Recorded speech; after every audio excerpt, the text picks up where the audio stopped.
Yes. Y'all was distracted. We'll call the meeting to order.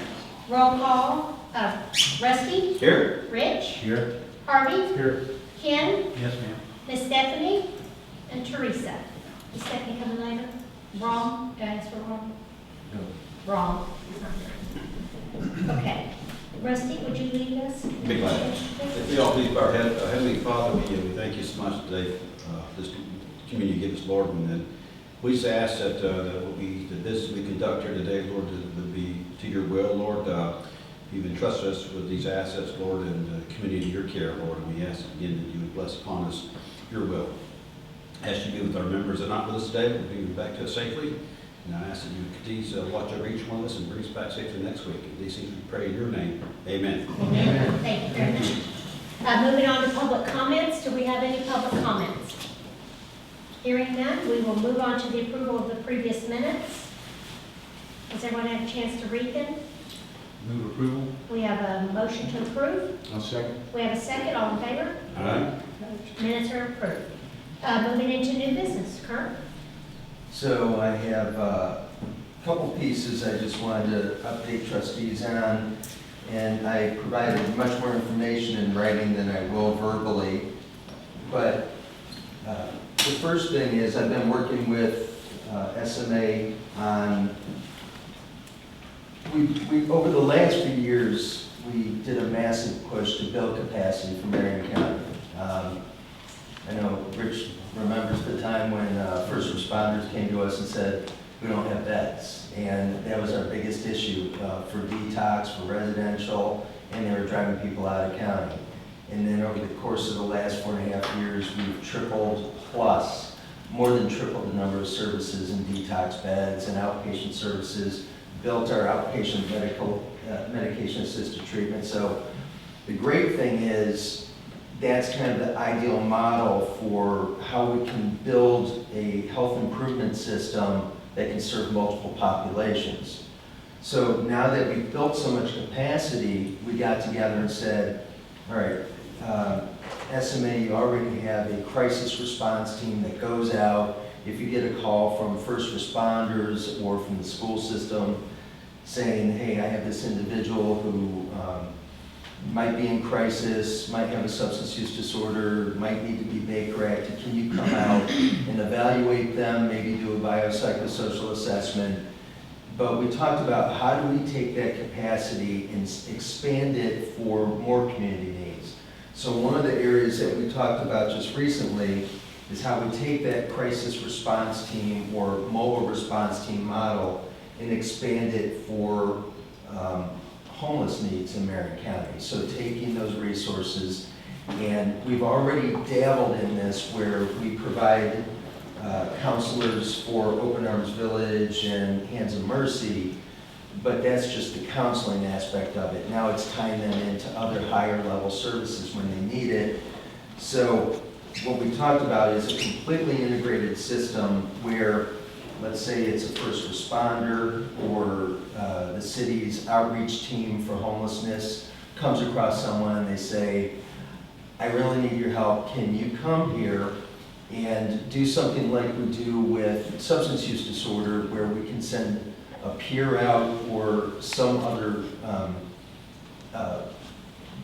professional that focuses on behavioral health crisis intervention and also substance use disorder.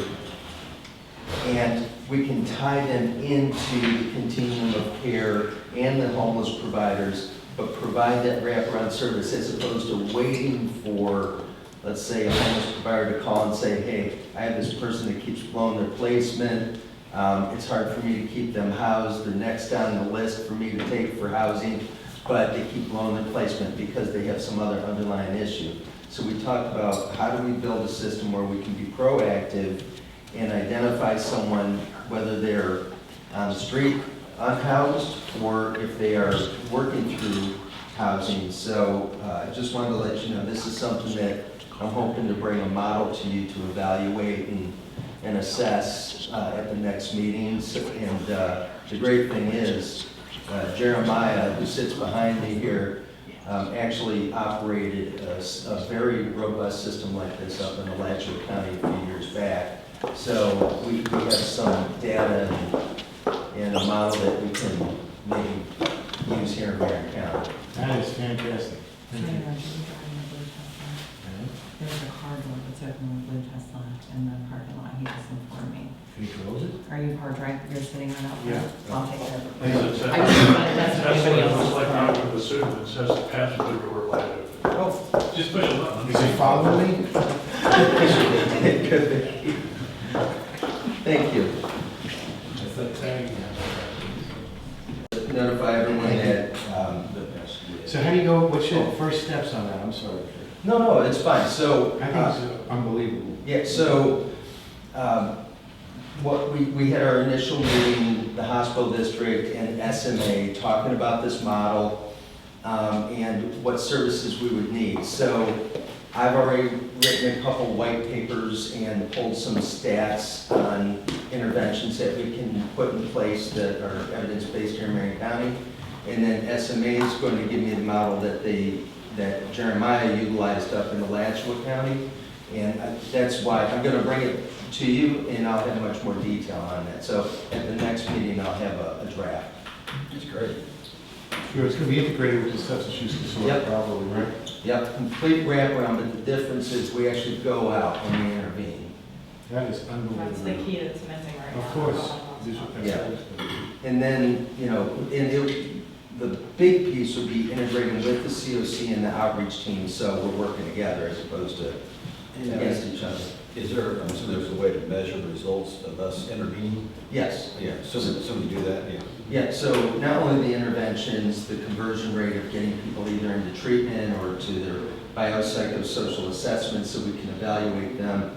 There's also a reduction in harm model where if some people don't want to come into treatment and get assessments, they still have had success working with people, even if they're on the street, reducing their harm, such as, let's say, if they're in an encampment and they're drinking, actually working with them so they actually, wherever they're at right now, getting them to reduce the amount of alcohol or opioids that they're using. And so I'll have that reduction in harm model, some measurements in there too. The good thing is, we actually have someone, as I was bringing this up, who's already, with me it was theory, and then SMA was able to say, well, we have some examples of this, so it's a good partnership. There's a fire rescue conference I just wanted to let you guys know. It's actually a statewide fire rescue conference for fire rescue for chaplains. And they heard about our work with first responders and working on their resiliency and reduction in harm. And so they asked, I think they asked you, Deborah, to present at it because more and more fire rescues and first responders throughout the state are looking for a model similar to what we put together. So we're trying to figure out how we did it. Always the big piece is, so many of the fire rescues and first responders, let's say someone has a drug problem or a drinking problem, and that's often something that's a lead indicator for self-harm and reduction in resiliency. It goes to their EAP. What's that stand for again? Employee Assistance Program. And the problem is that calls the mothership, letting everyone know this person's on an EAP, and a lot of people avoid getting help just because of that, and everyone's aware. So our system is outside of the EAP, and people can seek help in counseling and treatment outside of that system. It's There anonymous. was an issue up in Gainesville, right, last month? Was this suicide? Yes.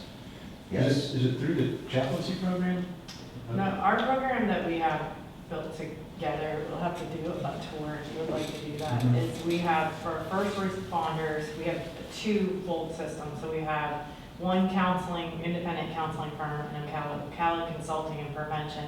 They handle all of the firefighters in town, and then we have Dunn Counseling that does all of law enforcement. So, because there are two different needs and two different populations on how to counsel somebody, those two professions, so. And then you all have to answer those questionnaires, right? You have to have a traumatic event. Are we still, I think yeah, he's still doing that, right? I don't know. No, like if God forbid they see a baby in a pool and they have to rescue the baby, well, they don't rescue the baby. Almost a fit for duty They for retrieve the baby, evaluation. then they have to, I don't know how far that's integrated in there. I need to find out. it's really. Well, so Randy could probably answer this better than all of us. Yeah, sorry. So anytime there's some type of traffic event like that, the supervisor will have the individual do a fit for duty. And then we also have 2 hotline numbers that are available 24/7. So we have our counseling organizations will respond. We even have them respond to Home Depot, Lowe's one time for a shooting. So they're available 24/7. And it's been effective, actually. We actually know of cases where we've prevented potential deaths, right? Yes. Suicides. I know when we did Blue Sky, one of the big questions is, just because of the culture, people may not utilize the services even if it's there. But we've had a huge uptick in utilization by the first responders and also family members utilizing it. Spouses, so families are staying intact. Supportive roles for the first responders, that's important. Right. So building the trust was a The big. spouse is always the first to know. Mhm. And this is for the whole family, and even people that are retiring, we've offered it to them as Really well. unbelievable. Because now you're not in that flight and fight mode anymore, and now you're in retirement, and that's a hard transition sometimes, so we've helped some individuals that are going into retirement as well. So, one of Thank the you. one of the many white papers that I distributed previously was a concept of a countywide increase in CPR training for the masses, looking at something like a 30% training, trying to get 30% of our able-bodied citizens trained on CPR, at least hands-only CPR, which does not require certification. And it's much easier to do, and you don't have to have certified trainers, you just have to have certain personnel. So to start this off, that discussion of how we do a countywide rollout, we met with Marion County Fire Rescue, Ocala Fire Rescue, and Department of Health, who already have some components of CPR training in the community, looking at what available resources we have, getting them into the concept of large-scale rollouts. They were very in favor of this, and all 3 organizations want to participate. This was just our first meeting on this. There's other groups that we're going to pull into this, such as American Heart Association and others that do CPR training. And some of the things that we discussed, one of the big impediments for expansion of CPR are CPR mannequins are kind of mandatory for just understanding the amount of pressure and how deep and how what the response is from compressions. And so we discussed that. We're looking into I'm just volunteering to be a medic. I heard it. Unless you break a rib, you're really not successful. we're working on developing a potential pool of trainers, volunteer, and others that just about any medical personnel or first responder can be a trainer for hands-only CPR training. And then we also worked on some discussions of initial and ongoing public service announcements, because we agreed that just having a one-time training isn't going to prepare you for when someone is in a crisis situation and who's going to jump up to help. So we wanted to reiterate over time and time again, making people feel comfortable. This is what you need to do, and our goal is just to make it so the first responders have time to get to you while you're administering CPR. The other cool thing that we found out is there's this free application that's called Pulse Point, and all the first responders have this. And basically, one of the first responders that was in our meeting said that he was eating at a local restaurant, and he had got a notification that someone needed CPR right behind the building. So So what happens is, as we build our crew, our team of people that can do CPR and feel comfortable with it, this pulse point will show you when Marion Fire Rescue gets a call. Yeah, and it will alert you if you are near someone, because it looks at your location, and it will alert you if someone needs your help for CPR. Wow. It also shows you how to do it, so if you hadn't done it recently, you can click on it and Really? it'll walk Yes. you through it. I also showed you how to use AED devices. So we talked about, and how it isn't just Ocala Fire Rescue, or Marion Fire Rescue that has it, almost all the first responders have that. So the goal would be, as we get people trained, we can just keep adding people to this pulse point, and so we can do a little public service announcement and try to get people onto this. The more people, the better. Pulse point. Pulse point. I'll send a link It looks to like it. this.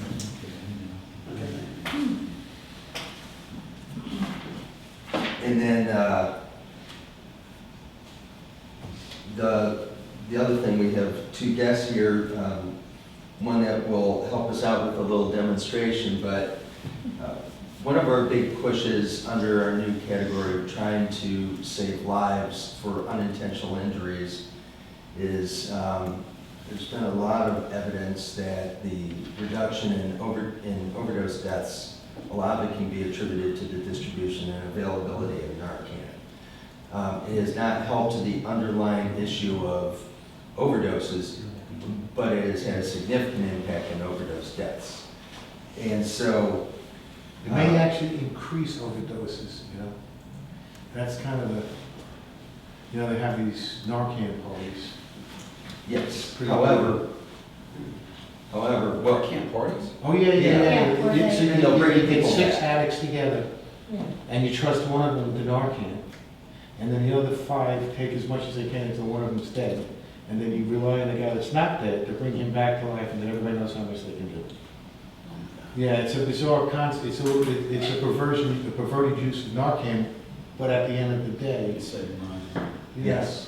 So, one of the things that we talked about is we're evaluating heat maps on where there's Narcan distribution, what major locations do we need to look at that we might be able to save lives, particularly for people who did not anticipate this overdose, because we're seeing almost everything laced with fentanyl these days.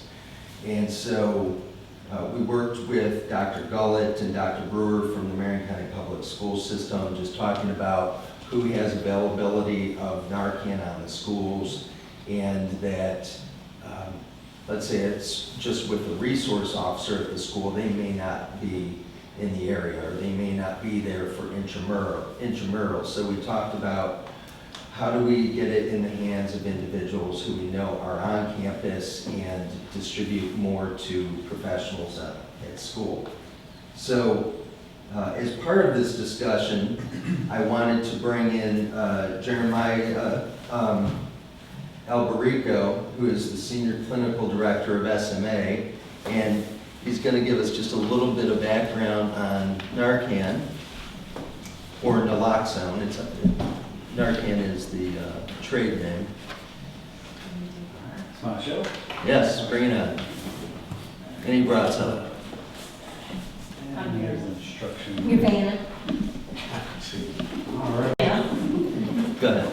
I appreciate the opportunity for this, because I think we need more press in trying to get Narcan or naloxone, commonly known as Narcan, in the hands of family members, friends, professionals, and stuff like that. It's like, I don't want to start off with a personal story.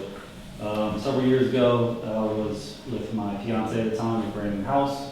Her father was struggling for 30 almost years of opioid dependency and abuse. So he had, divorce, lost job, criminal justice system.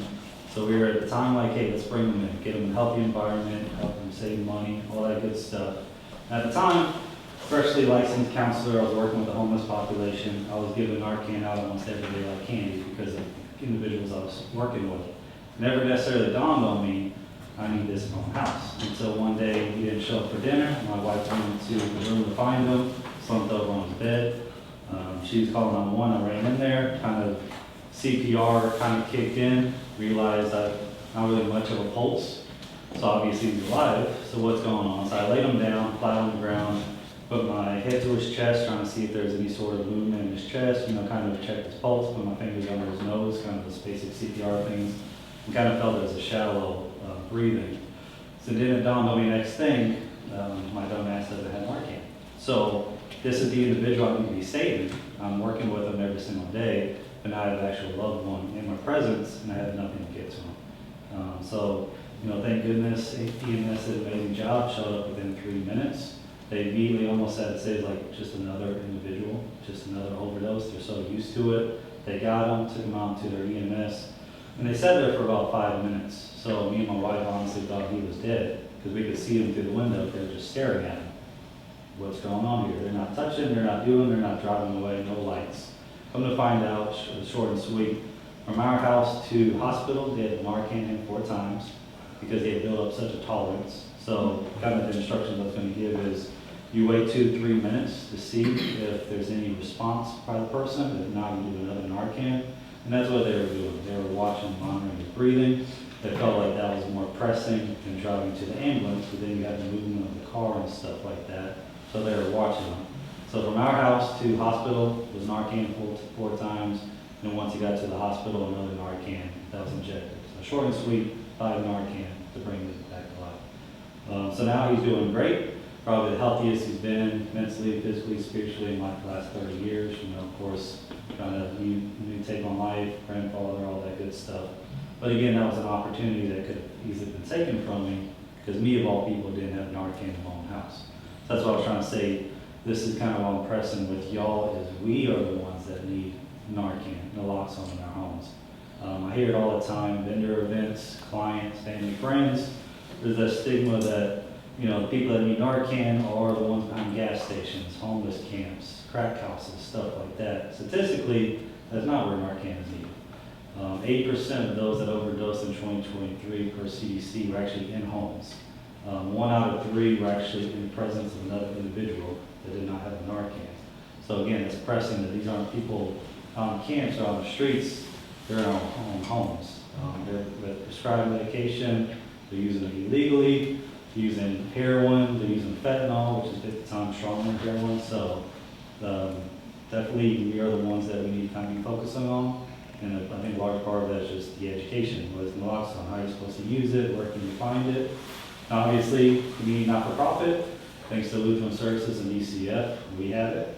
We pass that out all the time, all of our programs, all of our services, from mobile crisis response teams to peer program, detox residential outpatient. Client asks for it, counselors have it underneath their desk. So if they have a client that they have their own substance use, they push Narcan out there, try to get it to them. You can get it with a paramedicine program.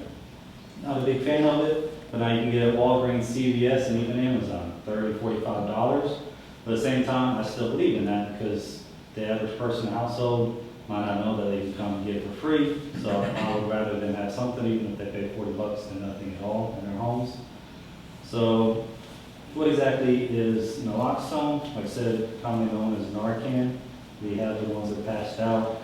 So we were using Narcan for the longest time. LSF is now starting to give us Revive, is kind of the new naloxone. So again, kind of leading off of my father-in-law with the building tolerance and stuff, sad to say we now have a 3 milligram, a 4 milligram, a 6 milligram, and an 8 milligram. We're starting to push out more of the 8 milligram because those with the higher tolerance for drugs and been using for an extensive amount of time. The 3 to 4 doesn't seem to be really effective as much as all that much. So we're having to do higher milligrams. The ones I passed out to y'all was I think a 3 milligram. Mm-hmm. So naloxone is the active ingredients in Narcan and Revive. So it blocks the receptors in the brain that the opioids are attached to. So when you have an opioid overdose, they're attached to the receptors. Short and sweet, the body doesn't necessarily know what is happening. It's the brain triggers, you're having shallow breathing, no breathing at all. And with that, after a amount of time, obviously, you're going to have death. Naloxone blocks that receptor. It's where the opioid cannot cause those overdose responses to you. Now, naloxone is great, but it does deteriorate and decomp after 2 to 3 plus minutes, which means that opioid was still sitting in your brain immediately jumps back in that receptor, because opioid can be in your body for a very long time. So again, Narcan, awesome, gets you, saves your life. What about 2 or 3, 5 minutes, 10 minutes? If you don't have enough Narcan, and you never call 911, you're back into an overdose and right back in position of not able to breathe, low blood pressure, and which leads to death. So it is a nasal spray. It's rapidly, I did spray one earlier today. So it's pressure released, very softly touched. It normally looks like this. They all are the same, even the same ones in there. And it shoots out about 1 to 2 feet, very fine mist. So for this, you don't have to do like a COVID test where you shove it all the way back there and kind of tickle the brain. You barely have to put it in the nose, it's going to go in there. An individual doesn't even actually have to be breathing for Narcan to be used because it goes into the inner skin. Mucosa. I didn't want to say that word, I know I messed it up. But it goes in there and is actually developed into the blood. It goes immediately to the brain. Works very, very quickly. But like what I said with that is when you administer it, one of the steps is they recommend Narcan, then call law enforcement. Because if you think about going and calling law enforcement, it could be a couple of minutes. That's the time you've already lost and that person could already be dead or brain damage. So it's recommended to do Narcan, then go call law enforcement. Just a couple facts for it. It is FDA approved, all ages. It's protected under Good Samaritan Act, because I've heard people say that. Like if I see somebody on the side of the road, I have Narcan in my car, can they sue me? You are protected under Good Samaritan Act. So you're able, in goodwill, trying to save that person's life. They're not supposed to be able to attack you in any legal way or anything like that. Because that is something, I don't know if you've ever seen like cop videos and stuff. A big thing you see a lot when people come back to life is they don't know who you are, why you touch them, why you close to them. Literally, you just, to an extent, saved their life. They don't know what happened because they were every day pretty much almost dead. And now they're waking up, so they're confused, they're argumentative, they're angry, they want to fight. Sad to say for law enforcement and EMS, they usually a lot of times even want to get violent towards them. So, personally, I would recommend if you're using Narcan, give that person space, because once they come back, they're a complete stranger. And they might want to be doing a fist or something and hurting you, and that's the last thing you want, is to get hurt when you're trying to save somebody's life. Let's see. It's definitely a rapid response. So just to call a couple facts out there, because I'm kind of a fact person, but it was recommended maybe I start with a personal story, because some people don't want facts and like personal stories. But in 2023, 125 million opioid prescriptions were dispensed in the USA. That's just showing how, again, just every people we're working with, family members, loved ones, they're with opioids. Over 10 million of those reported in 2023 that they intentionally did not use the opioid as prescribed. So either they did it too often, they doubled medication because they thought they knew more than the doctor. So again, that's just caution that, if you think about an opioid overdose, that could be mixing it with wine or a couple of too many glasses of wine that night, or you didn't eat nothing all day, or you forgot to take your medication and you're like, what's wrong with taking a little bit extra? So they didn't think about taking the morning one, and now it's almost lunchtime, so they take another one. Just like that, unintentional overdose, and now you have yourself that's, opioid overdose, and they could pass away just like that. Like I said, 80% of overdoses were in the home. Per CDC, 107,000 people died of a drug-related overdose in 2023. 80% of those involved opioids. 1 out of 3 people were in the presence of somebody else when they were overdose. Most overdose deaths are males, ages 23 to 39, and the fastest growing demographic right now is 55 plus. So again, that's kind of concerning. We're in Marion County. We have a high population, 55 plus. And if you think about 55 plus, they're not exactly trying to get drugs behind the street or gas stations, nothing like that. The majority of them are prescribed opioids, and yet they are the ones opioid overdoses. So kind of what changed, what's happening. I think big push is exactly this: training, awareness, education. Where do you find it? How do you do it? Everybody needs it. I was that individual. I thought it would never be me until I was in the moment and found out it was me, and I wasn't prepared for it. So just it could be any day So having this Narcan in your house definitely saved lives. Florida DCF in 2016 started their own overdose prevention program. So as of August last year, they have reported 53,000 lives that they saved due to Narcan. They had 1.2 million Narcan kits that they get out to free within the community, and 74,000 people have been trained in overdose signs and symptoms of Narcan. So again, I think great work just Florida along with our DCF, and of course with us managing against the LSF, getting those out there, getting people trained, going out in the community. Because just like us at vendor events, we always have a stack of Narcan, and I love to tell people about it. Like I said, I hear all the time, that ain't me, I don't live with people like that. And you could think all you want to until it actually happens to you. So training with Narcan, signs and symptoms. So starters would be slow, shallow breathing, or not even breathing at all. Extreme drowsiness, so trying to wake a person up and they're not really there, they're unresponsive. Their pupils, pinpoint pupils, so the middle dark colored guy, the black, very, very small. That's a huge giveaway for opioid overdose. Usually that's what law enforcement and EMS do. The first thing they look at is pupils.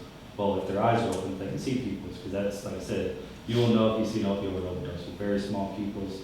Bluish tint in the lips and fingers, because the blood's not really pumping. It's a weak blood, so those are the number one areas that start showing discoloration, and a slow or weak pulse. And just some risk factors for opioid overdose is anybody who's prescribed 50 milligrams or more per day for an opioid. And if you think about it, for pain medication, that's a lot of people that are 50 milligrams plus a day. So they are already at high risk of opioid overdose. Anybody using opioids in combination with alcohol or another drug, opioid by injection, anybody with medical complications, especially HIV, liver, lung disease, and older population, 55 plus, are at extra risk of opioid overdose. So as far as the steps, and I do have a quick guide for you on, for the Narcan use. First would be identifying, is this a possible opioid? So is the person passed out, unresponsive on the ground? So obviously, don't walk up, shove Narcan up when you want to try to see if the person's awake. So it's recommended shaking. Hey, what's going on? Kind of a little bit of that CPR training, doing the sternum rub. I don't know if anybody's ever had that on them. If you do it with a non-force, it does not feel good. It hurts. So just doing that for a good 2 to 3 seconds, rubbing their sternum. If they're still not responsive, then pulling out the Narcan, which would look like this. If you forget the instructions, every single packet has inside another rolled up set of instructions. So you can open it up real quick. How am I supposed to do this? Putting in the nose, you don't have to shove it all the way. I just recommend putting in the nose, pushing it. Like I said, shoots out 1 feet distance. And then putting them in what's called the recovery position.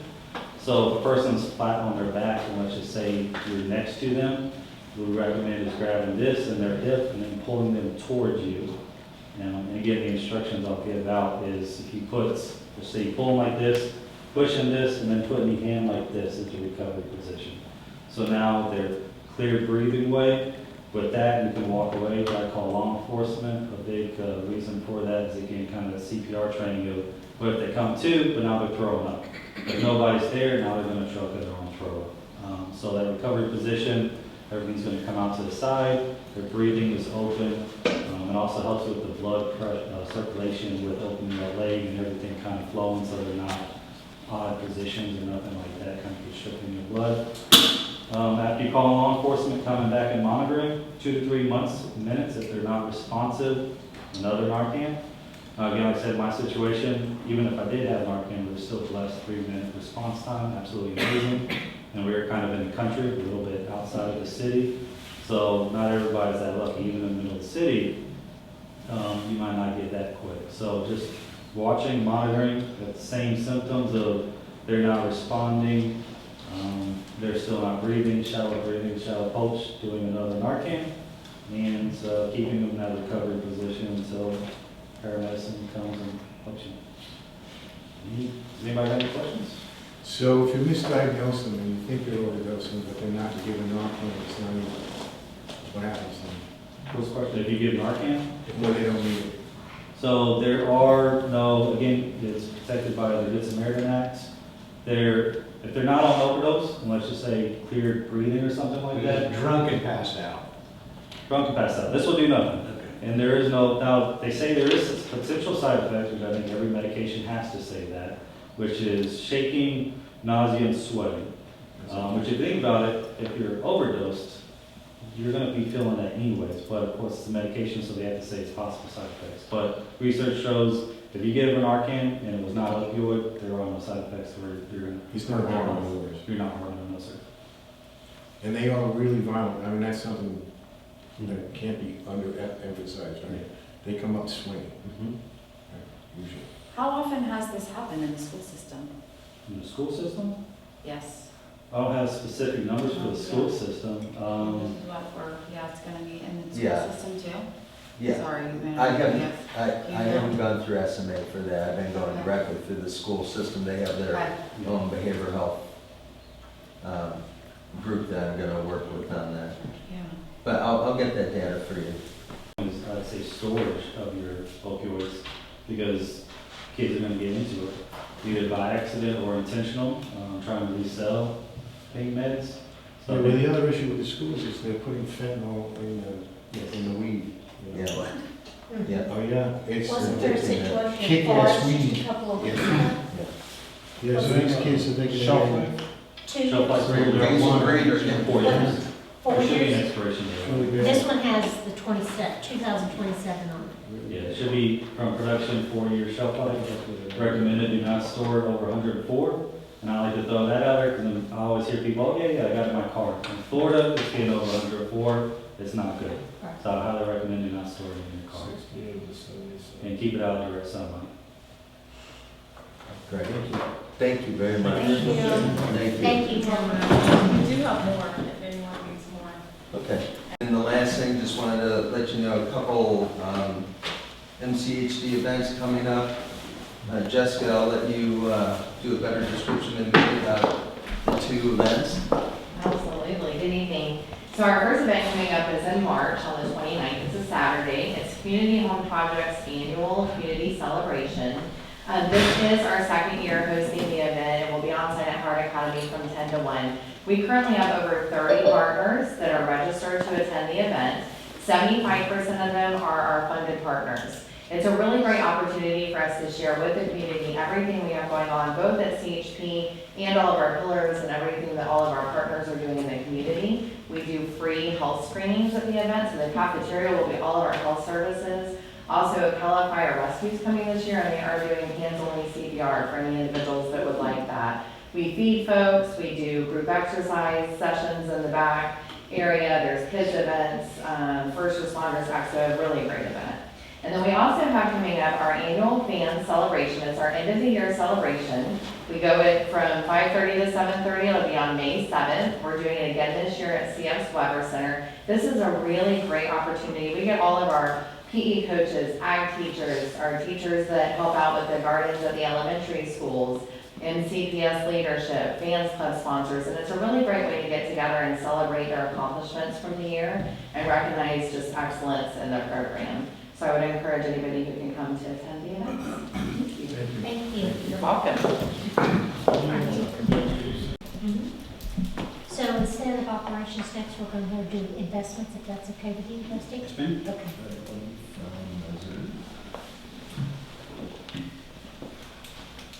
Oh, there it is, thank you.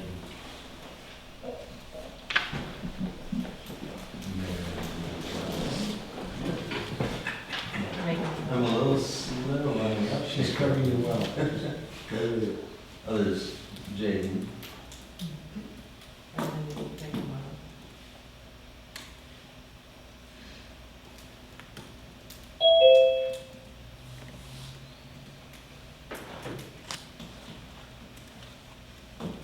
Hello, good evening. Yes, hey Nathan, hey Jaden. Hey there, sorry about that few software issues joining. Go right ahead, jump right into it. Okay, well, you're probably happy to know that it's a pretty short investment agenda today. We've agreed to postpone the OCA dashboard and the spending analysis to March, so we're only going to cover the investment performance report. As Jaden tries to share. Sorry, we may need you to make Jaden joint host. If not, I can just point to slides within your meeting pack. Your presentation's up. Okay, perfect. So I guess I just wanted to backtrack for about 5 seconds, because we think about the monthly performance report, and actually after I had a chance to meet with almost all of you for the training, there were a few questions that came up to say, you've got this long-term analysis, what is the purpose of the monthly performance report? So the way I think about it, and the way I want to frame it on a go-forward basis is really like a pulse check. We're meeting with you every month, we're looking at, has anything changed in markets that makes us question whether the investment program needs to change? And the answer is no. Are there any concerns that have risen over the past month with any of the OCA appointments? And by and large, the answer is no. And then thirdly, from an asset allocation and performance perspective, are we tracking? And really the answer to that in January is yes. Everything is kind of moving as expected. So those are the cliff notes. Now we move to slide 21 in your meeting pack. In hindsight, January was a very, very easy month to make money. Life in hindsight is easy, but January was a month where US equities rose 3% plus change, international equities rose by about 4%, even core bonds were up about 0.5%. And then real assets were kind of positive across real estate, inflation, and commodities. And so it was a very benign environment for the portfolio. And if you skip forward to slide 29, you can see that we participated in that. Over the month of January, the portfolio rose by 1.7%, which was almost exactly in line with the benchmark return. And Truist was the top performer, followed by Greystone, followed by Crescent, but in aggregate, all of the pluses and minuses that you see on these slides equated to an equal sign. So performance up 1.7%, exactly in line with expectations. In dollar terms, because I know that's how the majority of us actually think, if we skip back one slide to the corpus chart, you can see that the portfolio is up just over $2 million to $312.3 million in aggregate over the month. And that essentially tracks the growth of the CPI plus 4 target line there. So again, everything is tracking. And then finally, bringing us back to the asset allocation compliance, so we skip back to slide 24 of the meeting pack. You can see here on the graphic that, with the long-term exception of private real assets, everything is in line with the permissible allocation ranges. And you'll notice when we move to, for example, Crescent, that they are overweight private credit and the bottom row diversified multiple alternatives. But those are two parts of the portfolio where we're increasing exposure over time. So again, nothing really to concern with, it's just that Crescent have got ahead of the curve and they're now in a holding pattern. Greystone, the big change for them over the month on slide 27 was that they actually moved to a big overweight position in cash because the dollar private credit allocation got fully liquidated at the end of the month, and they're currently putting that capital to move back in line with the IPS. I think the nice thing about that, I think the real win from that is that as Greystone does this, we actually get to assess them on more and more of the portfolio rather than continuing to say, they can't control 20% of what they're holding, because now some of that's finally started to liquidate. And I think that's it, frankly, from an investment performance report summary. The only other comment we had was to say, for the one trustee member that we didn't have a virtual session with, we've just provided the training link to Deborah, so hopefully that will find its way to you over the next month. And as I said at the beginning, next month we'll be talking more substantively about the Q4 dashboard as well as the spending analysis. looking forward to that. How much time should we budget for that conversation, Aidan? I think dashboards, 10 minutes, spending probably 10 to 15 if we can. If we need to jiggle some other things around, like if February is a really boring month, I know there's been a bit more volatility, but nothing too drastic. We could probably skip that unless there are any specific questions to make a bit of timeline. Yeah, I think it's important, we just want to make sure that we budget it accordingly. I agree. Other questions for Nathan? I'm not sure I understand the net corpus plus CPI plus 4%. So what we're trying to do is keep the corpus intact in real dollars. So we add the CPI to the corpus number, the absolute number, to put it to a relative number for spending today, right? So if it was $1 last year, then we really need $1.04 this year. But adding the other 4%, that says, well, now we're supposed to have $1.08, or we're falling behind. But since we're spending this 4 or 5% every year, we keep resetting that. In other words, so if we're at $1.08 this year, we're going to spend the 4%, so at the end of the year, we're going to be back to $1.04. And then next year, we would be at $1.08, right? And so in order for that number to be relevant, we would be saying, not only do we want to keep the corpus intact, we want to add the cost of money to it, or the CPI to it, and we also, after spending, still want to grow at 4%. Is that what we want to do? That's the way that's what you explained it to me. That's the way I understood it. That we want to continue to grow the corpus, and it also needs to keep pace with inflation. And so if all we did is grow it at the rate of CPI, we're not growing it. We're just keeping pace. So it's got to be added on top of that, right? But what do we want to add? So that's what I disagree with. I thought what we wanted to do was perpetuate the corpus. So what does that mean? That means, well, keep the same amount of money in there forever and keep adding CPI to it so it's relative to today's dollar, and then that's it. Because at the end of the 40 years, we're going to get another $1 trillion, right? I mean, it's going to be a very, very, very, very big number, right? If it was $225 billion in 2013, 40 years from now, $1 trillion is not out of it. You know, if it grows, if it doubles every 7 years and it's a 40-year gig, right? You're talking about 6 times. So 6 times 2 is, $1.2 trillion. So on top of the Trillion? You're on. Yeah. Thank you. Wow. Otherwise you pay off the debt and go home. Sorry. I got a little chucklefied on that one. It's a 1.2 billion. So I thought, and that's just my vote, that what we were trying to do is not dip into the corpus. Right.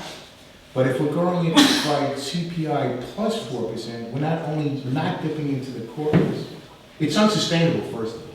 I mean, if we do agree with that, and then we run a Monte Carlo on that, that means we run, how would that really work? A Monte Carlo just means you run 1,000 different opportunities or possibilities and what would happen.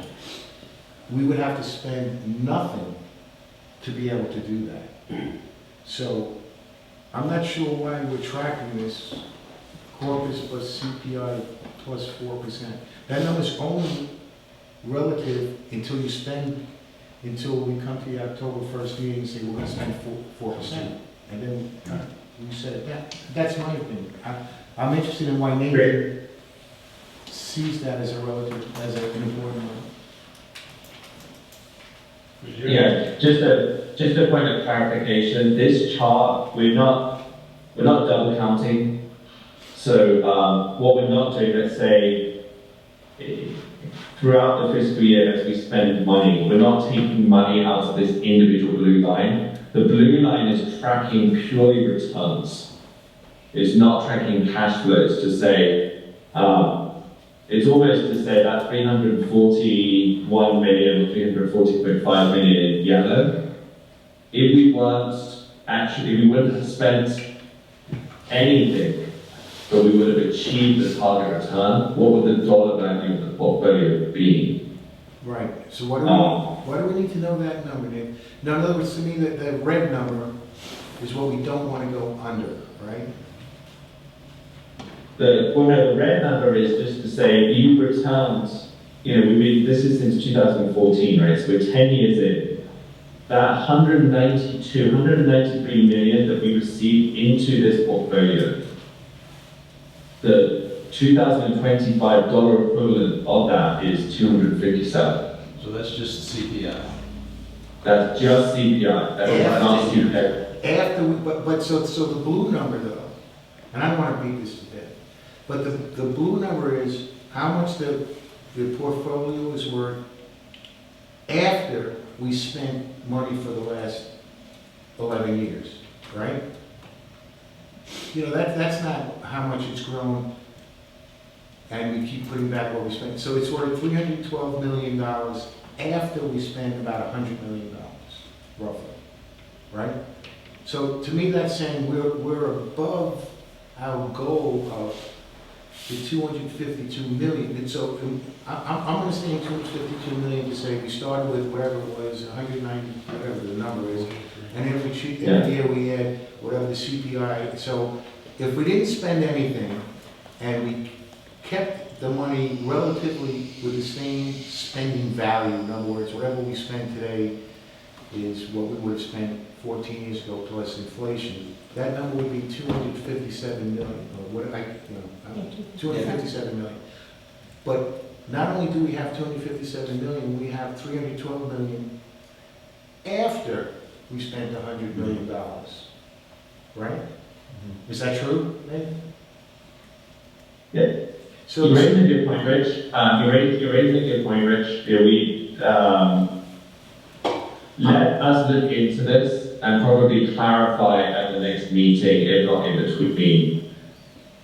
Yeah, we need to. I understand. I think I understand your point, which is the 312 is post spending. So actually, post spending, we're ahead of the orange line, then we're ahead of our target. Yeah, my fear is the trustees are going to look at this and say, "Oh my gosh, we're whatever that is, $28 million under what we should be at." But we're not $28 million under where we should be at. We're, I can't do the math, 12 and 42, 56 million above where we were hoping to be at. In other words, if next year the market goes down, it's not unreasonable to say it goes down 10%. That blue line is going to converge with that red line. And that yellow line is going to be so far above it that my trepidation is the trustees are going to say, oh my gosh, we're so far under goal, we're in trouble. But when in fact we're not under goal at all. We have kept the goal originally was, or we can change it, I guess, but the goal was to keep the corpus intact in perpetuity with inflation added, so the spending value is always the same. And I'm honestly, I want to retract my statement. That's what I understood it to be as well. So I just see the yellow line, orange, I'm colorblind a little bit, whatever you call that line up there at the top.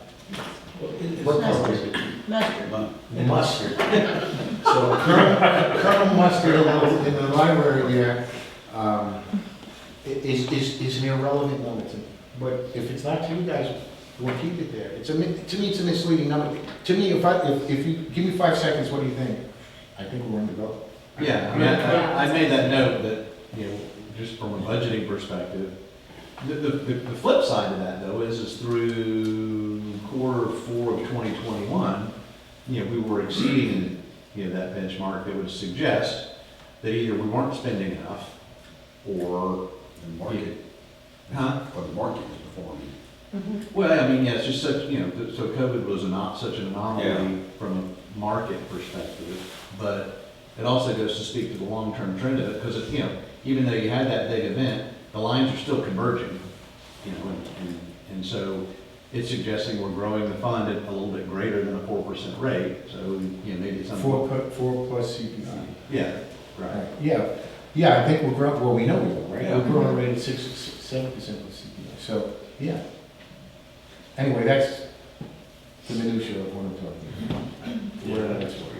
I think if we just, I'm not saying we just spend have to more, comment I'm on not saying that we corporate spend plus CPI, if we have a little note that tells us that is our goal, to remind ourselves, so that when we look at it. Yeah, and at some points, God forbid, we're gonna go under that number. You know, It will happen.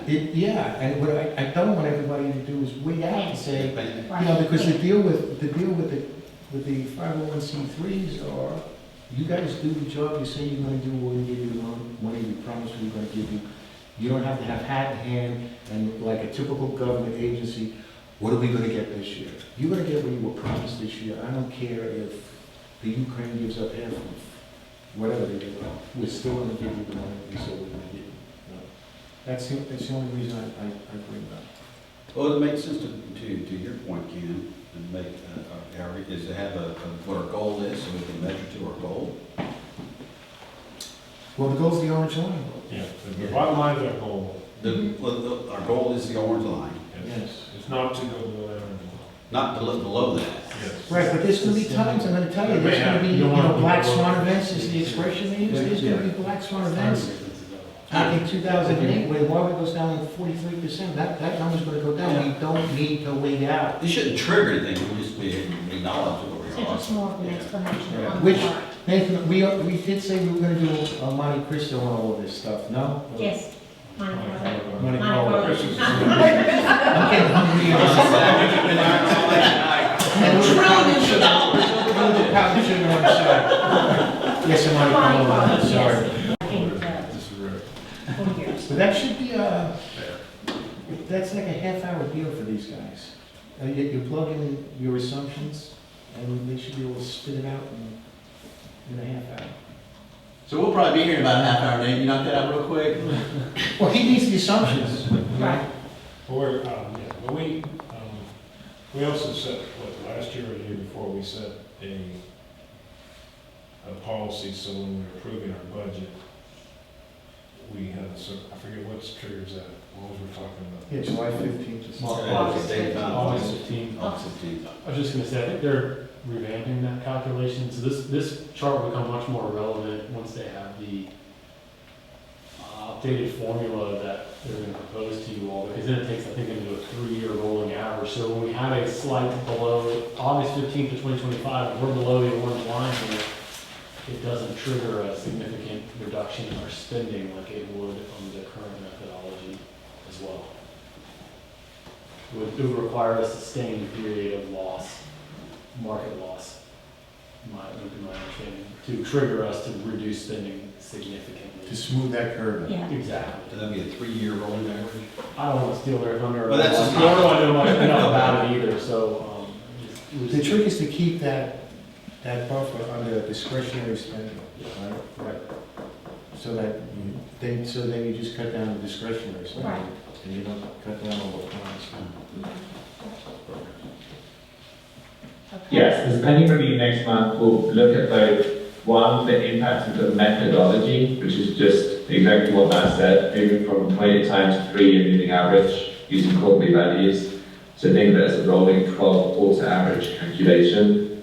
And then the second one is to look at, is the current 4% budget sustainable given the portfolio and the future expected return of the portfolio. So that was the additional piece of analysis requested next month that we need to put into it. And the calculation is all fine.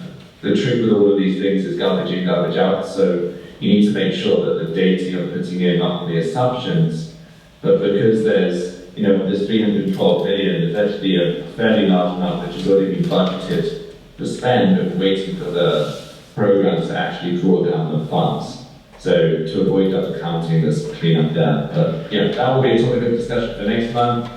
We'll also clarify the progress chart next month as well.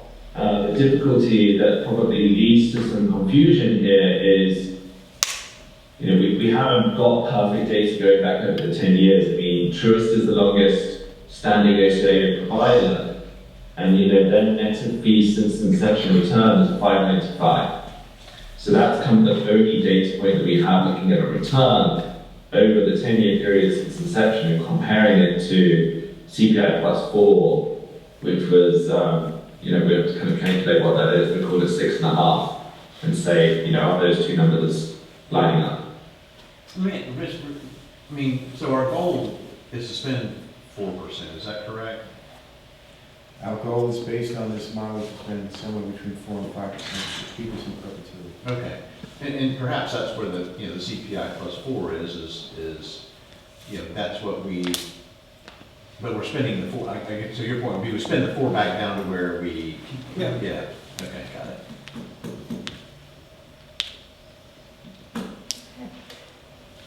All right, any further questions? If not, we'll let you get back to the rest of your meeting. I appreciate the lively discussion today. Thank you, Nick. Thank you. Okay. Rusty? Thank you, Madam Chair. In operations, the balanced scorecard, Q2, okay. I think we have something here for that. The first quarter of 24-25, progress was made across all key performance areas of our balanced scorecard. On the customer category, efforts to address community health needs, can you hear me? Good. Yes. And improve service accessibility resulted in nearly 2,600 survey responses so far. The successful launch of a new prevention-focused project, the Vet Resource Center with the gallery testing. Heat mapping data is being used to identify service gaps, and programmatic impacts have reached over 101,000 individuals, with 74% of project goals being achieved so far. Internal operations are progressing as planned.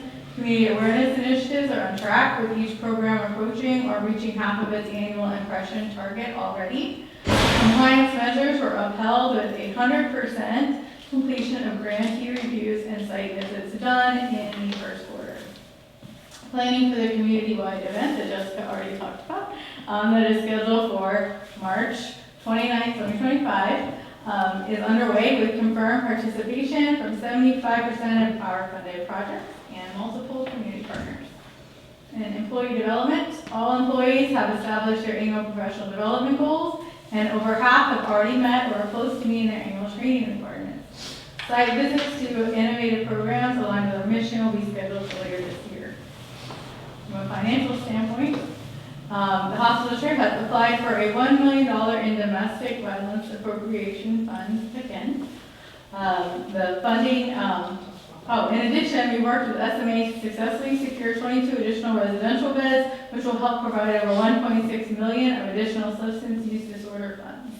More opportunities for funding are also expected this year. Did anybody have any specific questions looking at the balanced scorecard? So what are we doing best at? What are we doing best at? We're doing best at a lot of things right now. I think this year, really getting into the reviewing of quality performance of our partners, making sure that if they aren't meeting goals, that we know why they're not meeting goals, getting really involved in as much of the day-to-day as we possibly can and tracking that information. Additionally, the staff development. We are really diving into the things that we in the hospital district are passionate about and learning as much as we can. We have, 2 master gardeners now, which is a pretty big deal. What else are we doing well? Looking into new initiatives. Sorry. Is that right? Looking into new initiatives, getting the 2 new pillars last year, we really dove into looking at prevention of chronic disease and unintentional injury, and looking at options and what is going to be the best use of our money and get the most impact in our community. I know that's a lot, but I really do think that's what we're doing well at so far. I think what we do best at is organizational capacity of different, we know what organizations in the community have the highest capacity to reach the most people. Mm-hmm. And then we're also good at convening groups of people together. I know we're just talking about the homeless stuff. So how can we pitch in with the substance use and behavioral health aspect of it, but getting everybody at the table? doing it with diabetes education, getting everybody at the table and making sure that everybody's saying one message. We've done it in a lot of different arenas. I think that's where we're great between everybody sitting at this table and get us in the door at pretty much anyone, and then we're always the neutral party sitting at the table. That's why I think our assets here are just really leveraging partners and having people work together versus silos. So what are we struggling with most? What are we struggling with most? I wish there were more hours in the day. How do you change that? I think what we struggle with the most is individuals trying to start things that are already in existence in our community, and instead of like looking at what assets are already here and available, just trying to recreate stuff. I was at the Advent Health focus, and actually this is one of our topics that we're going to discuss, but I was at the Advent Health community assessment.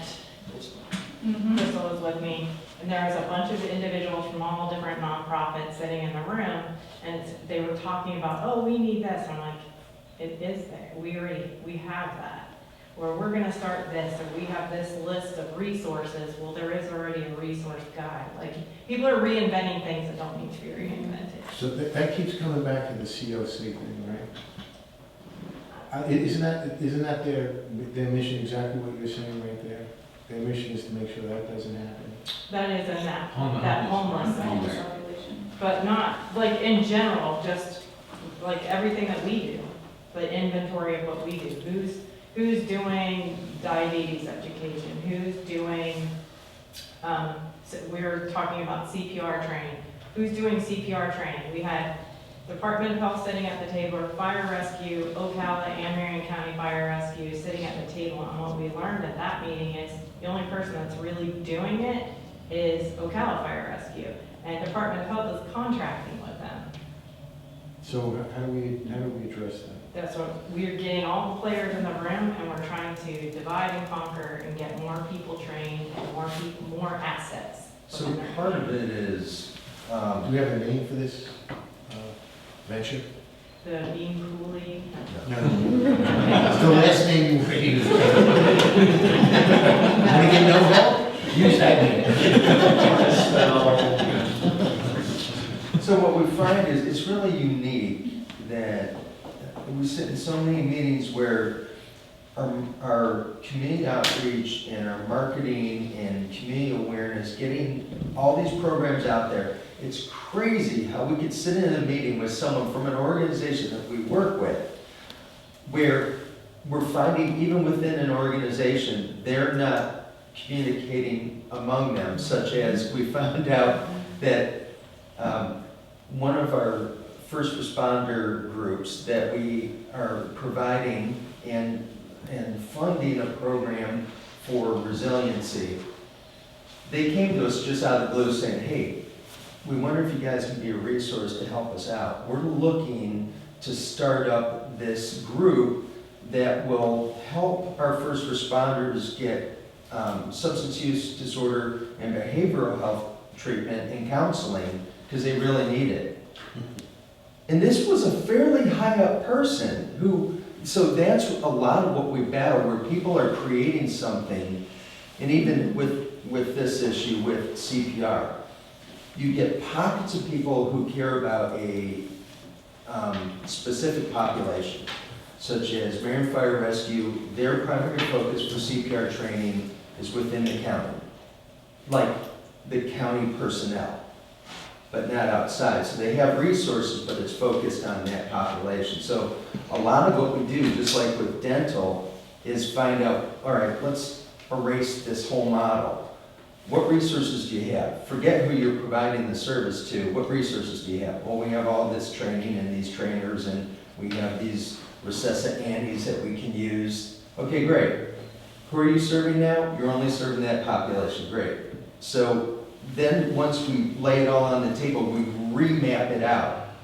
And that's what we're doing with the first responders and the behavioral health and substance use disorder. Because the funny thing is, they even came to us with this, can we get funding to help them out? Because, when they get help now, it goes to the employee assistance program, where now it's on the radar that they're getting help. Yeah.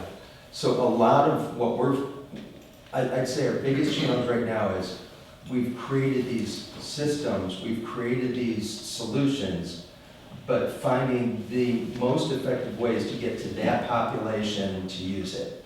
So, yeah, so it's kind of like an EMR for 501c3s, right? So is there, you know, is there some initiative you guys are thinking about where you coalesce all of those groups into one, you know, and I mean, that's a humongous undertaking. It's funny that you say that, because I've actually said it a couple of times over the last 2 weeks, exactly what you're saying. Like, how do we leverage, I mean, I think we've got a bench full of individuals. There's the one. We've got, yeah, we do have a bench full of talented individuals with a lot of varying experiences, education, background, that can break down a lot of barriers and also build up some of these nonprofits in our community, and like doing consulting type stuff with these individuals, like make them successful.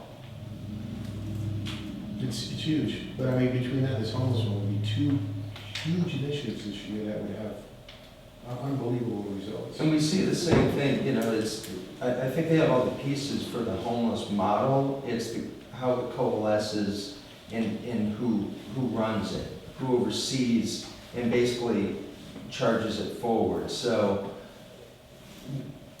we're dabbling in that as we work on these wraparound services.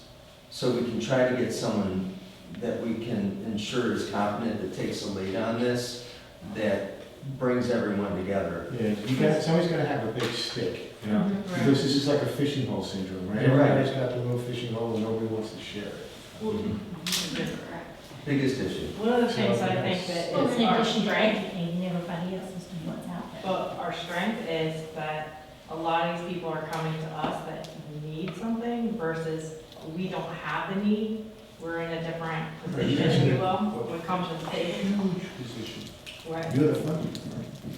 So the 3 groups that have something in common like that, just in general, you have us, you have community services, and you have Department of Health.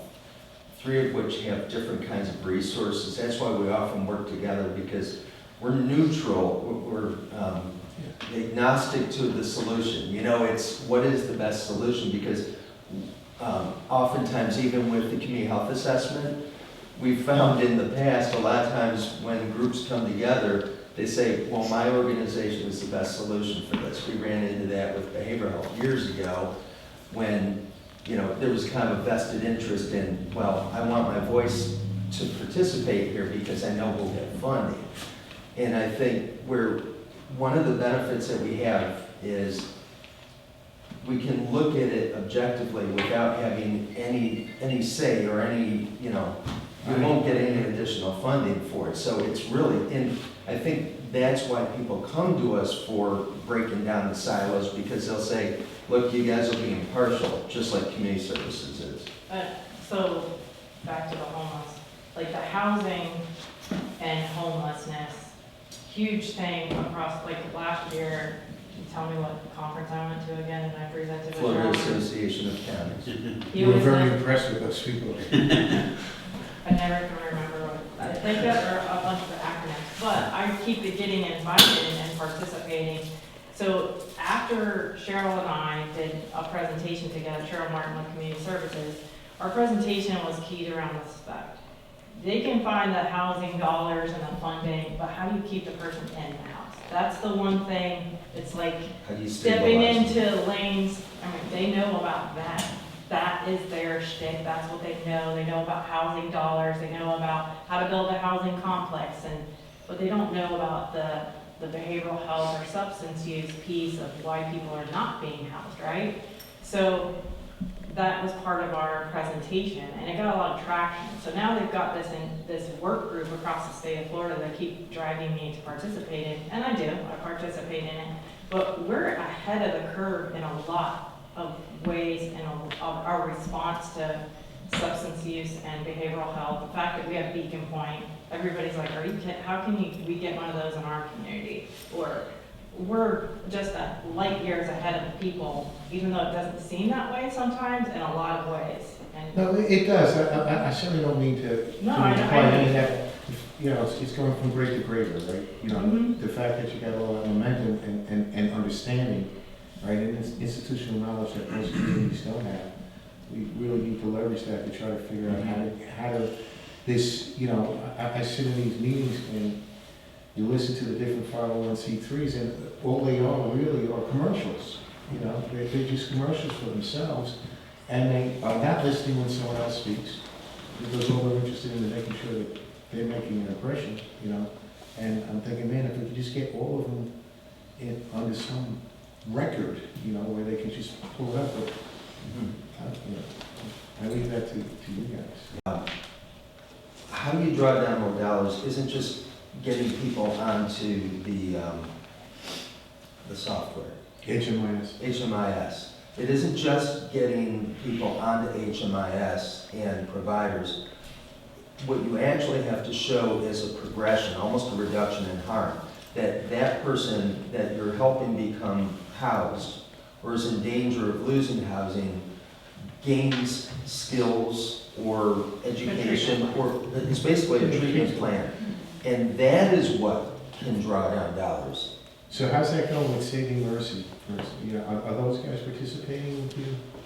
They, and Saving Mercy, somebody new that I have been having conversation with, we are working with them potentially for opioid settlement dollars right now. So I've been trying to work with them to put some things together. Are they good with that? Because we know some people on that board, that's what we. Oh, yeah. I've talked to some of those people, you might know them.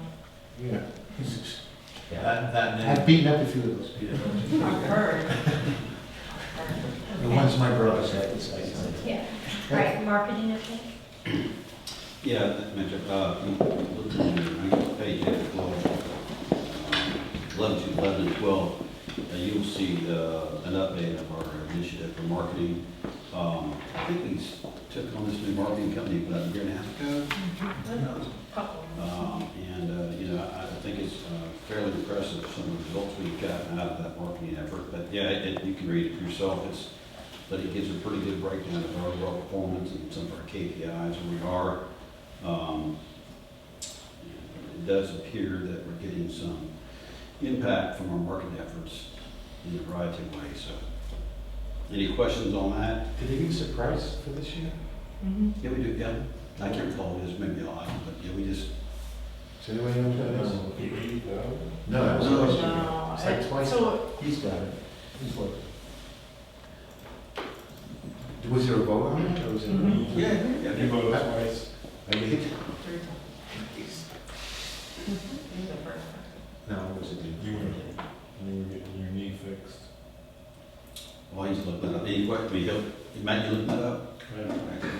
While he's looking it up, we move on. What's the next one on there, Madam Chair? Appropriations funding for CASA. You want anything? Yeah, please. Yes. Okay, so February 13th, I'm sitting at the sheriff's office, Casa Marion have their advisory group. So Casa Marion is a domestic violence provider in town. And they're giving an update on their first year of business, because it's been a year since they've been in Marion County and how things are going.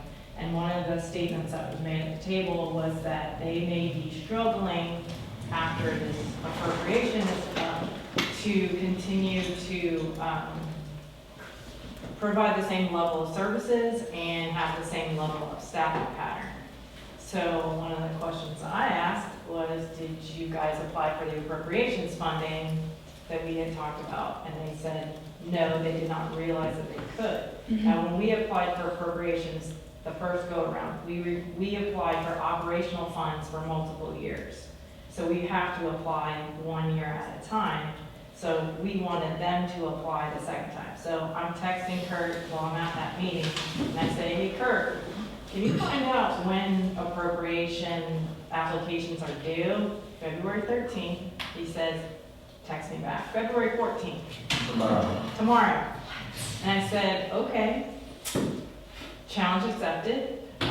So we've got Stan McLean and Ryan Chamberlain to sponsor from the House and the Senate side.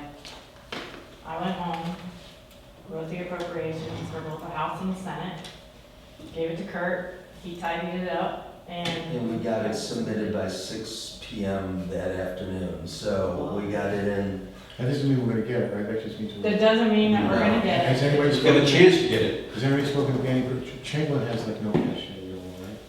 No what? Cash out. No, he doesn't have any. Ryan has like no.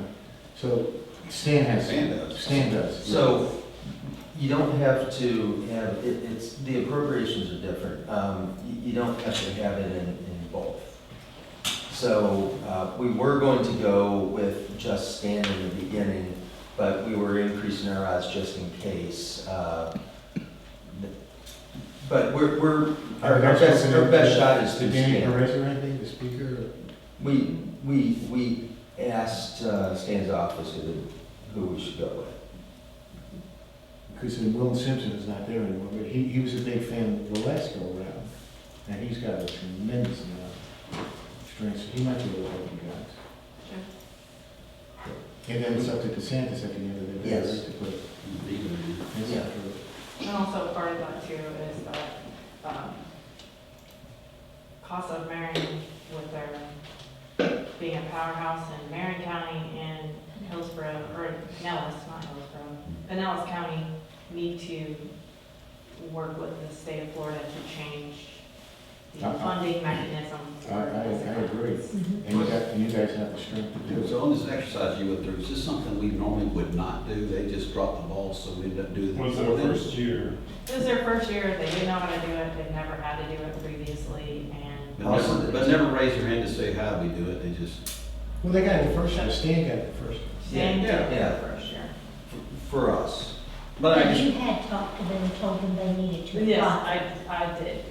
And also the process happened sooner this year in terms of the application process. I guess I'm getting here, how do we What's avoid the this happening systemic again? Should we I get have fired? already shared with the recipient that this is the last year that we're applying it on their behalf, and that they need to We'll walk by that. pick up the ball the next time and do it. Yeah. I just didn't want that service in our community to be cut. You know, work too hard to get there. And they're asking for Good job. 1.2 million? 1 million for operations. That would be their shortfall. All right, Madam Chair, any other questions on the appropriation for the funding of CASA? CASA, thank you.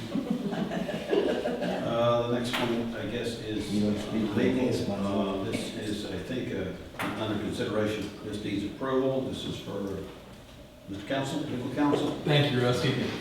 And the admin has requested that we grant a utility easement that's contained in page 14 of your board packet. The city's indicated this utility easement is a condition precedent for the approval of new medical office space. It's part of the lease premises. If you look at Article 16 of the lease, it clearly states that in the event that easements for the installation and operation of utilities are required to be granted to a utility company to service the leased assets, which this property would fall under, that we as the lessor will cooperate with the lessee to grant these easements. Our office has reviewed and approved this easement for form and legality. It is standard city language that complies with what is required. And we would recommend that the board approve this utility easement so that we can comply with our obligations under Article 16 of the lease. Motion to proceed. So we have a motion to proceed, we need a second. Second. Any questions? Hearing none, all in favor? Aye. Motion passes. You guys? Those are some serious socks. Can you show the Yeah, trustee? we should. All right, Stephanie, your turn. Okay, so talking about all that we have to offer, they're at the new Healthy Ocala websites. Ready? If anybody wants to look at it, it's on our. Yes, I have it right here. Okay, good. Looks awesome, but Deb wanted to say something about it. So the mayor, as well as our rep from Creative Spring Forum, Devitt came and pitched this website as it's a repository of resources within the community. That was one thing at that Advent Health meeting that we were able to talk about, was that this was going to be available, and everybody in the room was like, this is going to be a game changer. I think Dr. Hare also said that. Yeah. So 2 weeks, it's really kind of been up and running with social media, like push. The mayor did a video about this website. It got the mayor's, it got 415 people to click on it, which is the first go around, it's not bad. And 2 weeks of it really up and running as far as social media pushing it out. We had 926 sessions coming to this website, which is like a couple weeks span of time. So it just shows that it's needed. So the number one service clicked on as far as resources go is behavioral health. Big surprise, right? Yeah, right. We're gonna Nice. continuously Good job. between staff and make sure that the resources that are on this website are up to date. Because the last thing we wanna do is have someone click on something and that not be in existence. Staff already found a couple of things and we're like, get in there and fix it quick. So, It's nice they can even like tell us who clicks where and everything. So will be Crazy. my next hopeful, would be on this is to create an app to go with this. So if somebody wants to have it on their phone, Well, to have a look at resources. It's mobile friendly. Good job.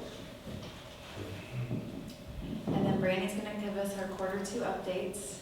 And Oh, Crystal, It's me again. Oh, Crystal again, Crystal again, sorry. Brandy, We got both of them. So Q1, I'll talk about Beacon, and I'll talk about in-kind providers, I'll talk about Matt, I'm just going to do a summary, and Brandy will say a few things about her health projects, if you don't mind. Our Beacon Point initiative showed strong performance in key areas as well as opportunities for targeted improvement. Matt services exceeded benchmarks with 83% of outpatient referrals receiving treatment within 1 business day, which is a big thing. And a 98% retention rate in 90 days. While detox programs received high successful discharge rates and minimal readmissions within 14 days of discharge, which again is another big milestone for detox. Residential services, however, lagged with lower successful completion rates in Q1, but the good news is that they've already begun to see an increase in Q2 successful completion rates. Peer engagement access center efforts surpassed targets in warm handoffs and referrals. Overall, client volumes are on track to meeting our goals. In a lot of areas, they're surpassing them already this year. Meanwhile, LifeStream's outpatient services not only met, but exceeded the 7-day service initiation target, which is a big positive to wait times. When people get waitlisted, they are much less likely to come back. They are meeting their targets there. They've also shown notable gains in client functioning and counseling service volumes, remained on course to meet those expectations this year as well. Overall, timely service delivery, client satisfaction remained very strong. The need to boost consumer outreach and increasing successful completion of programs is where we are focusing. And this is just a reminder that throughout the review period, Brandy and I meet with providers and discuss any barriers. So if they are in orange, we're talking about it. We're having those conversations. We're figuring out why are they in orange. I'm asking the providers to take the clients out that are not meeting that measure and tell me why they're not, so we can start and have those conversations on what we can do better as a team. We're documenting all of that in Mindshare. We're helping assist them with any data issues because some of this is new to them. Their measures get put through their EHR and through Mindshare, so some of it is a data issue. We go through all of their clients not meeting and seeing if there is something they can correct, just like that. And proposing new objectives or tracking mechanisms that we can do to fill any of the identified service gaps if needed. Any questions? Brandy? Very nice. A lot of green. Yes, there's a lot of green. I'm gonna touch base on some of the yellow because that's typically where the questions are. Freedom Dental Clinic has a few yellows, and that is low clinics, and that's because we had several hurricanes during Q1, and then we also had, because our denture program operates off of volunteer dentists, we had the flu go around for that clinic. So some of those clinic dates had to be canceled, but they have overscheduled during Q2 to make up for that. So I'm not concerned that by the end of the year, they're gonna be providing those services. What's the fiscal year? Because there were no hurricanes in Q1. October 1. Okay. Fiscal. We're in Q2. Yeah. A good observation. Yeah, no, I'm painfully aware of that. There's a couple of snow days. I recall you going like a little tour, barbecue. Transitional Life Center, TLC, they're a little low on referrals for their clients to receive dental and medical care, but they have scheduled a health fair for clients with developmental disabilities. That happens in March, so I think they'll pull that up and be able to give those referrals out as needed. Next page. Marion County Children's Alliance, their disposals of lock up your medication bags. Again, that's something that goes on throughout the year. There's a lot of community events in the spring and in the summer where those items are distributed. And then the next slide, our Ocala Consulting and Prevention. This is one of our first responder programs. This is the fire rescue. We continue to have a hard time collecting customer satisfaction surveys from these individuals. It's happening also with our provider that serves law enforcement, and we think it's just the stigma. They're trying to not be tied to the service at all. So our law enforcement provider purchased a Kindle on their own, not through our dollars, and they're going to start trying to utilize that to pilot it to see if that kind of removes that while you're not completing it on your own phone. So maybe they'll feel safer completing that. That's how one of the ways we measure those projects is feedback from customers. That's a difficult one. Mm-hmm. Yeah, I mean. It is being utilized though. The services are being No, utilized. there's no question They're growing. The question's admitted to use, right? Yeah. And our thing, I guess, maybe we'll come up with something else, but maybe we survey the entire fire rescue, the entire law enforcement, to see if there's any way to improve. Yeah, that's these where, types of that's where we services. started in the first place, right? We forced everybody to That answer the was- questionnaire, so that we weren't separating, parsing out the guys that really would. Mhm. That was, I think, to determine the need for services. Yeah, that worked real well, right? It did, It did. especially for OPD, when it was mandated. It worked with Oh, all my. It was mandated, Yeah. But everybody had to do it, Small you know. and tall, it and was, yeah, volunteer. just like the. One thing that we learned, initially we're like, okay, how can we maybe pick up some funding for this, because they all are insured, right, to have decent insurance. But then we found out from the county that they can tell where they're using their insurance, and we're like, nah, we're good, you can't do that. That just seems like that's a HIPAA. So they can do that. Well, they can't see what's happening, they can just see Who they use. what provider's being used. Why is That's that? still gonna be. Well, why do they need to know that? I don't know, I just wanted to make sure. Well, because they're paying the before I- bill, right? So they're writing a check to somebody. Yeah, they just need to know gross number. They don't need to know, I don't know, that's just the information that I was told by their. I don't have to know that. Well, maybe, yeah, maybe it's in the. Discussion, Yeah. money. And then the next slide, we see the same concern with Dove Wellness. That's who serves our law enforcement force, and they have a really hard time, tougher than our fire rescue. They have completed some in Q2, and they are the individuals that have purchased the devices to see if that will help. Estella Bird Whitman. Just so that I understand, I mean, so if we have 0% response or 100% response, what's the so what of that? I mean, so if no one ever reports that, you know, what problem does that cause us? And then if 100% people report, what benefit does that provide us? I'm just trying to understand so that's a goal we're trying to achieve, you know, not just we just don't want to collect a bunch of pieces of paper. What are we going to do with the paper if we get it, or the survey if we get it, and what information don't we have if we don't It get goes it? into our mind share. So the very It's a first. satisfaction survey. You're right, they're a satisfaction service. So the advent of this to begin with was that we were providing funds out into the community where you're not really knowing from any of the services that we provide funding to, how people viewed the service, if it was effective, not effective, if there were things in it that we should change, not change. So we were wanting some client feedback. So it's kind of grown over the years of what it looks like. So anybody that's getting funding from us has to provide us with some type of client satisfaction survey.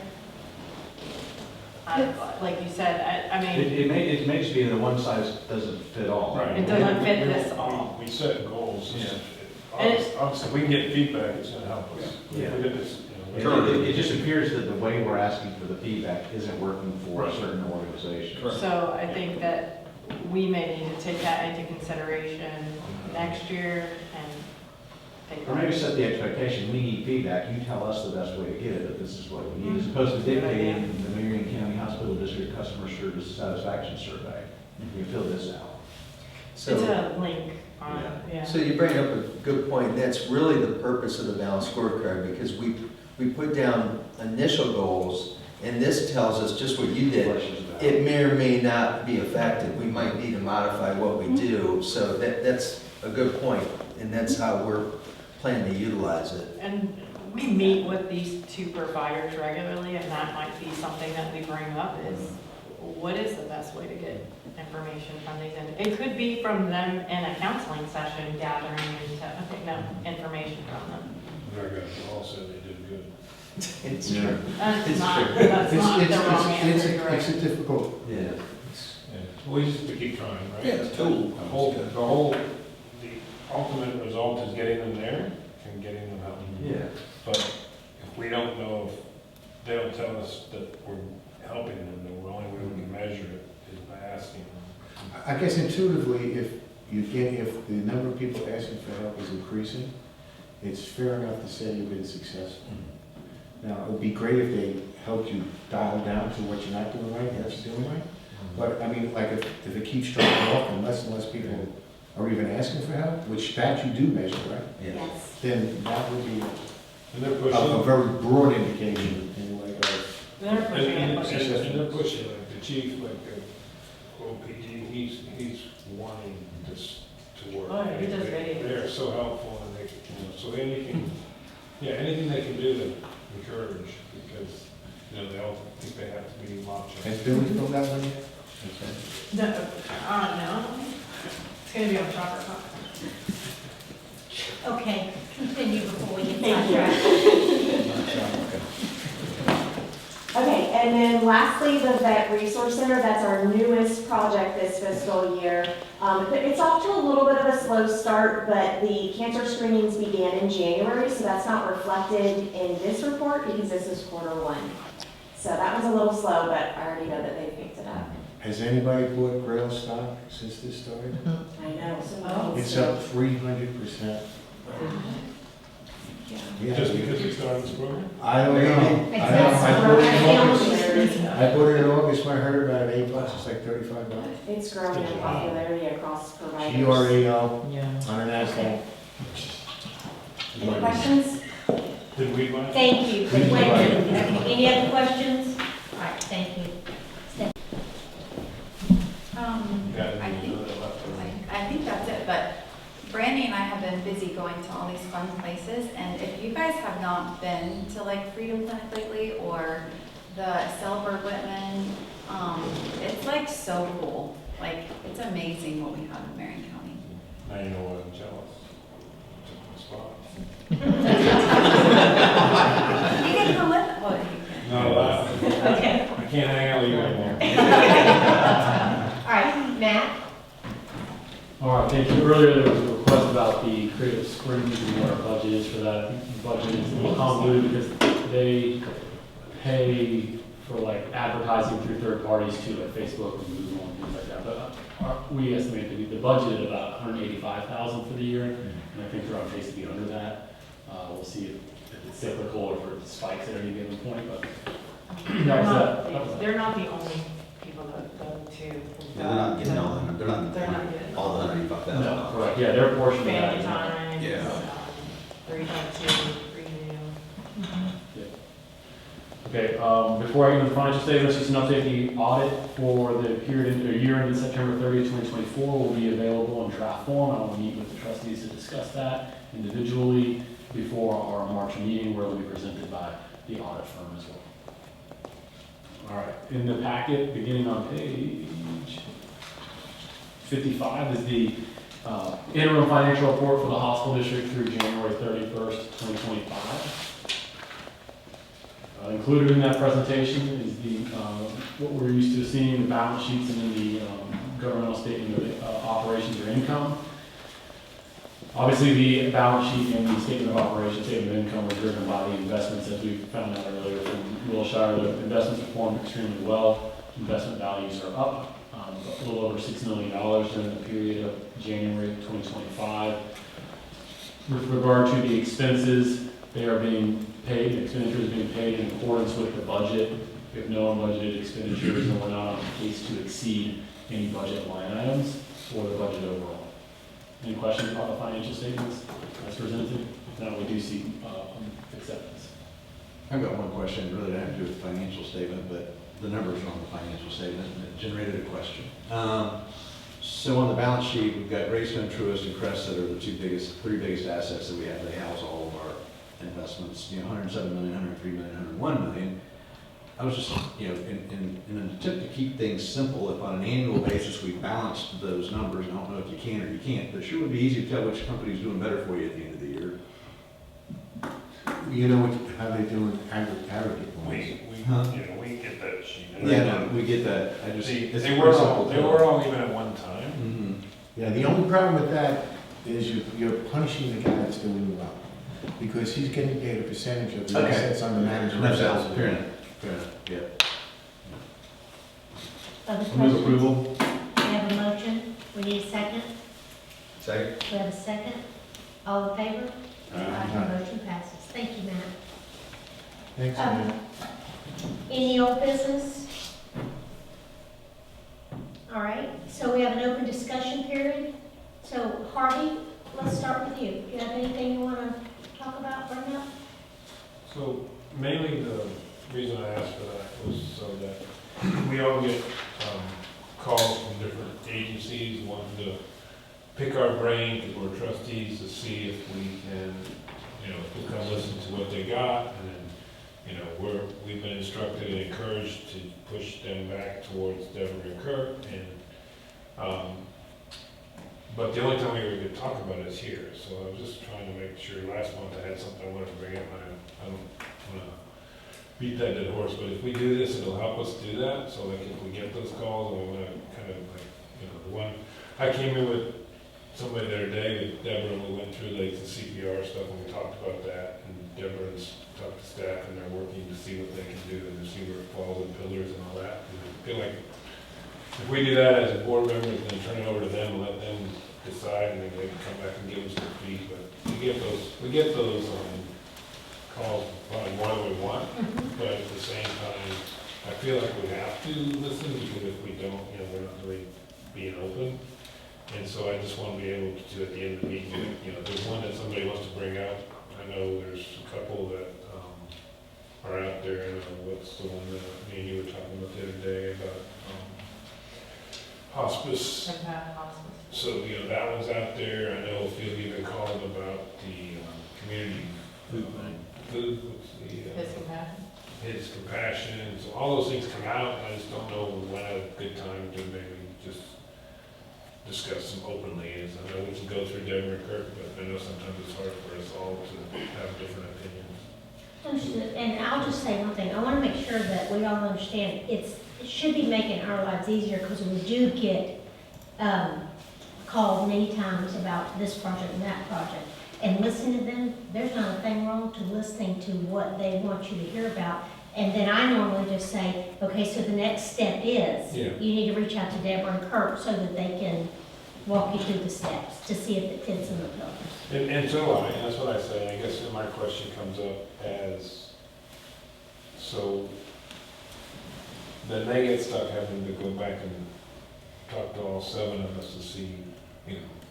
I mean, normally they'll take it and figure out, okay, is there a spot in our pillars, yes or no? If there's not really a spot, you guys want to discuss it, so they'll put it on the agenda, if not, they won't put it on the agenda, but that's, you know, people can come and speak if they want to, they can come and say their piece, and so all I want to do is just have that conversation out loud, so that I can say it out loud. Well, on those same lines there, we've talked about, you know, in my meetings with Kurt, getting a report to the trustees that would tell you who we were talking to. Because sometimes, you know, they'll turn someone down. And then I get asked, and I don't even know we turn them down. So just a little more, you know, information for the trustees to rely upon or look at during it could be a consent, whatever, but a report that would kind of tell you what we're looking at, what we've turned down, and what phase it's in, maybe, I don't know. And I think that if the last CEO update or the one before that, you shared some of that updated information as to who had approached us? Yeah, probably do it piecemeal. Yeah, okay. So then I misinterpreted, I guess. I thought I heard we would discourage from talking to the 501c3. So that's not the case? No.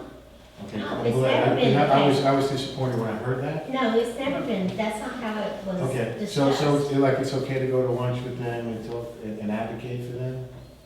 Well, it's. Listen to them. Listen to them. and Well, if you then listen just- to them and you agree with them, you're kind of stuck advocating for them. Well, but the next step would be to tell them, your next step is to reach out to Kurt and Deborah so they can figure out where it would fit in our pillars and tell you what the next steps Kind are. of bad idea for their perspective. Yeah, I think it's our duty.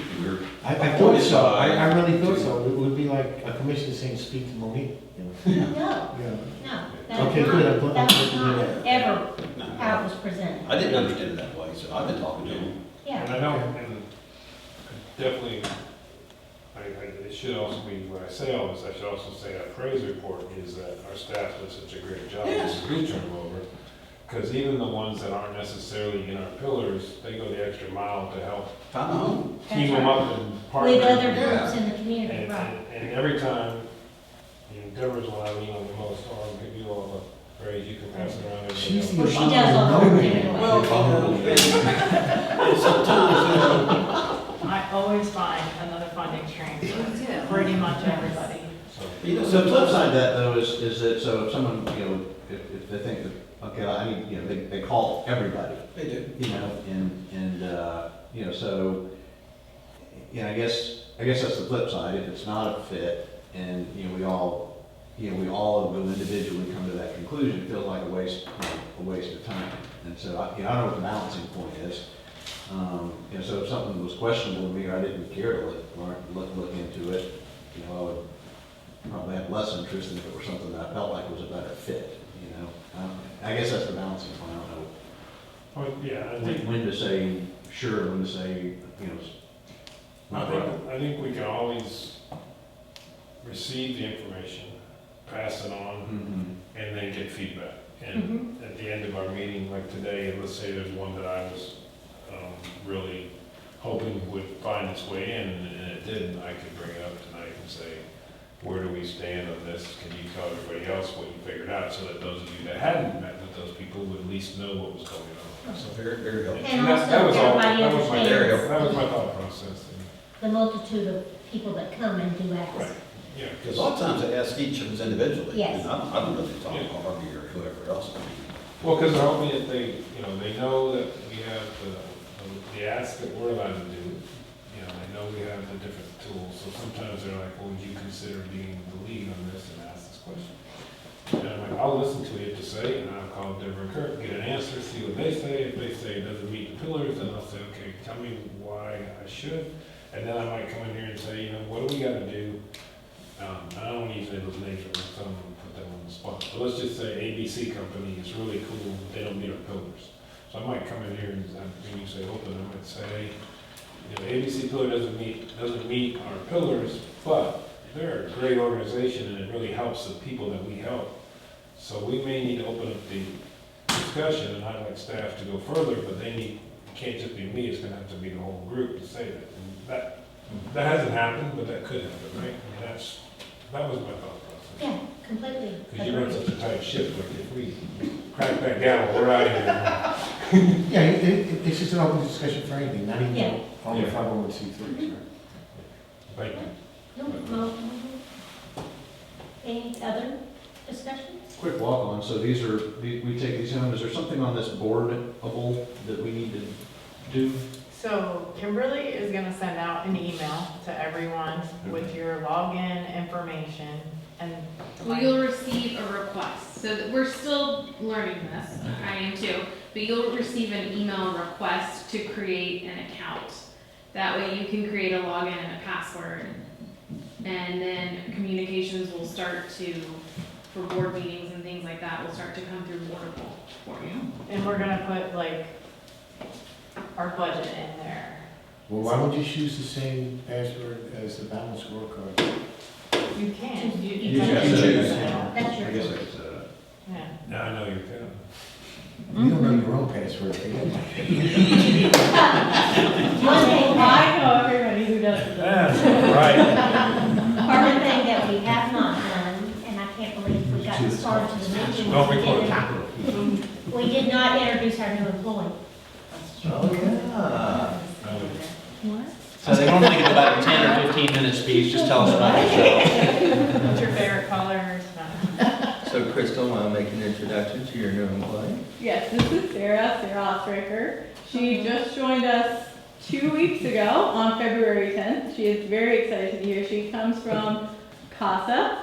She was the program director over there for the last year. So she has an understanding of what we do. She is ready to hit the ground running. She has an extensive background in performance measures, meeting performance measures, evaluating performance measures, and she is going to be working on a lot of different things, but mostly on the opioid abatement funds and tracking those, working with those grantees. Well, welcome. Welcome. Very happy. Anybody else before I slam the gavel down? Hearing nothing, your turn. Thanks, Madam Chair. These for us to take home? Yes, these are yours.